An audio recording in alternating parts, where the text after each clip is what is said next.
Right. Chapter 2 of the Eye of Argon. If you haven't watched part 1, go and watch part 1.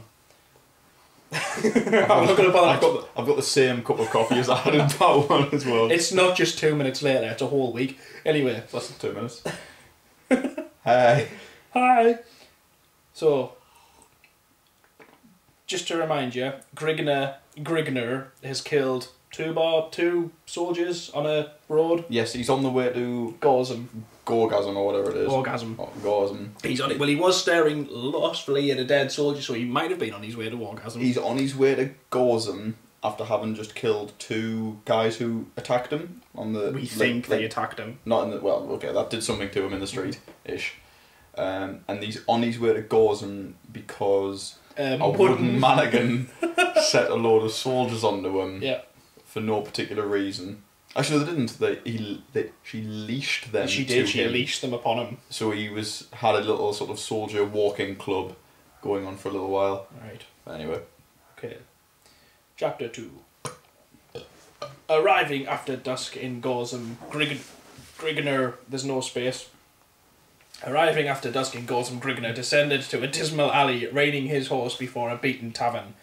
The red-haired giant strode into the dimly lit hostelry, reeking of foul odours and cheap wine. The air was heavy with choking fumes spewing from smouldering torches encased within the Thedan's earthen-packed walls. So they're encased in earth, the torches. No. That's what it says. Encased within the Thedan's earthen-packed walls, so they're not lighting up anything particularly, are they? No, I think it just means that they are encased in the room, and that in the same way that we are currently encased in your house. I don't think it does mean that. I think that's an incorrect use of the word. Yeah, it is very much so. Because my coffee's encased in this cup. They're not going to be very good lights, is all I'm pointing out, if they're encased in something. And my pants are encased in these trays. So anyway. Our balls are encased in these pants. Tables were clustered with groups of drunken thieves and cutthroats. He's got a comma before "and" every single time he uses the word "and."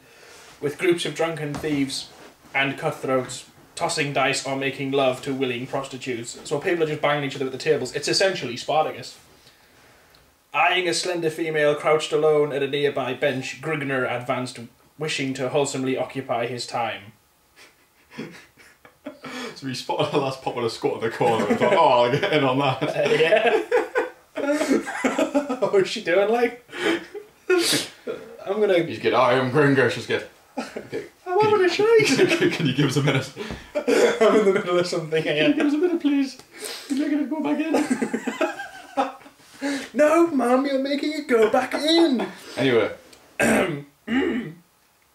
The flickering torches cast weird shafts of luminescence dancing over the half-naked harlot of his choice, her stringy orchard twines of hair swaying gracefully over the lithe, opaque nose, as she raised a half-drained mug to her pale red lips. So basically she sat there, she's having a shit in the corner, her hair's covering her face, I assume in some kind of curtain scenario. While she has a drink. It's a hair curtain situation. Yeah, and Grignr's going in for a bang. He's good. Ooh. Glancing upward, assuming she can't see him because her hair's hanging over her nose, glancing upward, the alluring complexion... That's not a thing. The alluring complexion noted. So essentially she's just a complexion now. You have nice skin. The alluring complexion noted the stalwart giant as he rapidly approached. Bloody hell, he's from a sprint. He's from a kid pounding after her. Right. Jesus Christ. He's good. Anyway. Where was I? Right. A faint glimmer sparked from the pair of deep blue ovals of the amorous female as she motioned towards Grignr, enticing him to join her. Can you not just say eyes? Like, we've had orbs and ovals now. Ah, oval's like egg-shaped, isn't it? Yeah, it's an oval. Your eyes are more oval than they are. Yeah, round. Still gives but us. The thing is that when it was talking about his orbs, it was talking about his nuts. His emerald nuts. That's what it said. It was like his emerald orbs stare lustfully. You know, probably his nuts. Yeah, he probably clacks when he walks. Anyway. The barbarian seated himself upon a stool at the wench's side, exposing his body I'm going to read this as it's written. No, just finish, keep going. I'm trying not to interrupt you mid, bit. I'm trying to wait at the end of the bit. I'm going to read this as it's written, right? Exposing his body, Ed, save for a loincloth banishing a long steel broadsword, an iron-spiraled battle helmet, and thick leather sandals to her uninstructed view. There are so many words that just don't need to be there. I feel like he saw this last pop with a squat in the corner. She's probably having a break. She's busy staring at the floor because of hairs in front of her face. He's sprinted full tilt across the room. He's clearly sat down and gone. He's clearly wearing a kilt or something. And he's just sat down and spread his knees and he's got his balls out for no reason. No, he hasn't. He's got his iron spiraled battle helmet on. In other words, his knob's got horns. Battle helmet. Do you want to see my battle helmet? Okay, I'm going to do a terrible female voice here. Okay. Thou hast need to occupy your time, barbarian? Questioned the female. Only if something worth offering is within my reach, stated Grignr, as his hands crept to embrace the tempting female, who welcomed them with O-N willingness. O-N willingness? What was this? O-N willingness, spelled O space E-N. Right, let's carry on. Where am I at? From where do you come, barbarian, and by what are you called? Gasped the... Oh, no, sorry. From where do you come, barbarian, and by what are you called? Gasped the complying wench, as Grignr smothered her lips with the blazing touch of his flaming mouth. Jesus Christ, she's on fire. She said that while...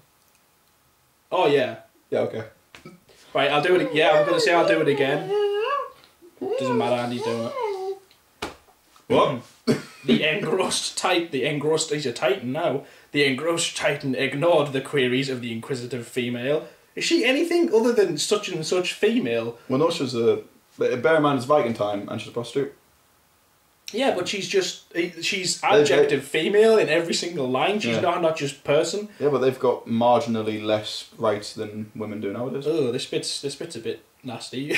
The engrossed titan ignored the queries of the inquisitive female, pulling her towards him and crushing her sagging nipples to his yearning chest. He's got sagging nipples. That's what it says. It's like really pert boobs and then just at the end. That's pretty, little hooks. Little hooks, yeah. Anyway. Fucking hell. I don't know if we're going to get through the end of the chapter before the battery runs out. Maybe not. Without struggle, she gave in, winding her soft arms around the harshly bronzed that's one word without a space, so I'm going to read it as it says. Around the harshly bronzed hide of Grignr corded shoulder blades. As his calloused hands caressed her firm, protruding bust. Jesus Christ, this is written. No, you power through. Your job's to read it. You make love well, wench, admitted Grignr as he reached for the vessel of potent wine and his charge had been quaffing. What? They started having sex yet?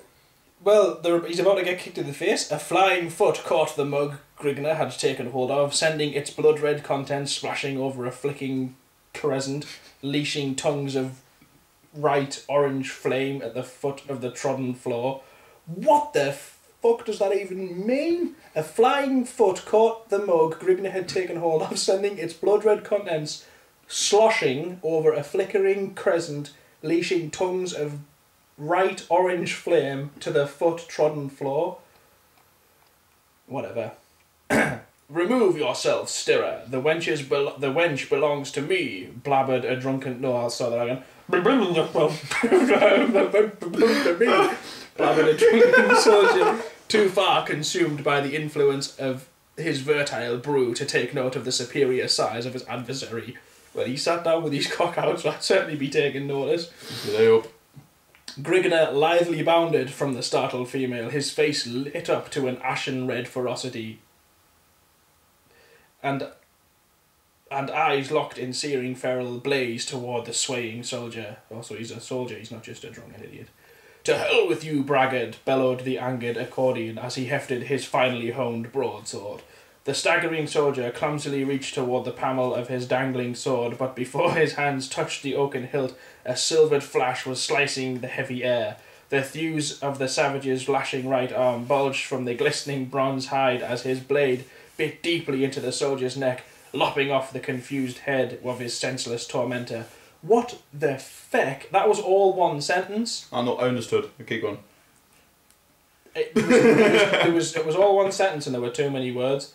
With a nauseating thud, the severed oval toppled to the floor as the segregated torso of Grignr's bovine antagonist swayed, then collapsed in a pool of swirled crimson. You got attacked by a cow? He doesn't know what segregated means. He got attacked by a cow in a bar. He did. In the confusion, the soldier's fellows confronted Grignr with unsheathed cutlasses directed toward the latter's scowling makeup. Yes. No, it's good. The slut should have picked his quarry more carefully. Did you just call Grignr a slut? Yeah. Roared the victor in a mocking baritone growl. Also, it was Grignr who was shouting, okay. As he wiped his dripping blade on the prostrate form and returned it to its scabbard. I don't think he really knows what prostate means. The prostate form? Yeah. Prostate form? It should be, I think it should be prostrate, which means thingied. The fool should have shown more prudence, however. You shall rule your actions while rotting in the pits, stated one of the sprawled soldier's comrades. Grignr's hand began to remove his blade from its leather housing. I thought he already had it out. Yeah, no, I know you just put it back in, didn't he? It gets better, but retarded the motion in the face of the blades waving before his face. Dismiss your hand from the hilt, barbarian, or you shall find a foot of steel sheathed in your gizzard. Fucking hell. Grignr weighed his position, observing his plight, whereupon he took the soldier's advice as the only logical choice. To attempt to hack his way from this present predicament would only warrant certain death. He was of no mind to bring upon his own demise if an alternate path presented itself. If an alternate path presented itself. Present predicament? Yep. Okay. The will to necessitate his life forced him to yield to the superior force in the hopes of a moment of carelessness later upon part of his captors, in which he could effect a more plausible means of escape. Awesome. We've got a minute left. I think we should probably call it, because we're at the end of the page there, aren't we? Yeah. Because we've got not much time. Very quickly say, you may steady your arms, I will go without struggle. Okay. Awesome. Come again next time.